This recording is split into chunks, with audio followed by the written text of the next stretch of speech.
Udahni duboko. Izdahni polako. Seti se trenutaka tuge kroz koje si prošao. Možda si mislio da ti ništa ne donose osim bola, ali tuga, ona je učitelj koji nas oblikuje na način na koji radost ne može. Radost je dar. Ona nas podsjeća da život vredi, da ljubav postoji, da svetlost uvek dolazi. Ali tuga ide dublje. Ona nas oblikuje iznutra, na mestima gde radost nikada ne dopire. Tuga te uči strpljenju, jer u trenucima bola naučiš da sve ima svoje vreme. Tuga te uči saosećanju, jer samo onaj koji je plakao može iskreno da uteši suze drugoga. Tuga te uči snazi,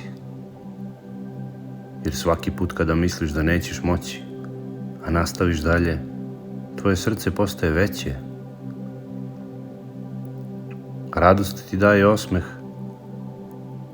ali tuga ti daje dubinu. Radost te čini zahvalnim, ali tuga te čini mudrim. Radost te uči da voliš život, ali tuga te uči da voliš dušu. Koliko puta si kroz tugu pronašao Boga? Koliko puta si kroz suze osetio mir koji nisi mogao da pronađeš u smehu? Bog koristi tugu ne da te kazni, već da ti pokaže ono što ne bi mogao da vidiš drugačije. Zato nemoj da bežiš od tuge. Ona je deo puta, baš kao i radost. I ako je prihvatiš, naučit ćeš lekcije koje će ti zauvek promeniti pogled na život.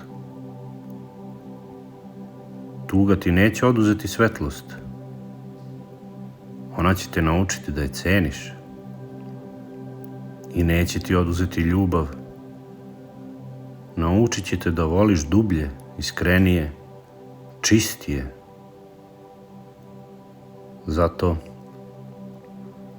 kada sledeći put dođe tuga, seti se, ona nije tvoj neprijatelj. Ona je tvoj učitelj. Jer tuga te uči onome što radost ne može. A kroz tu lekciju postaješ više ono što jesi.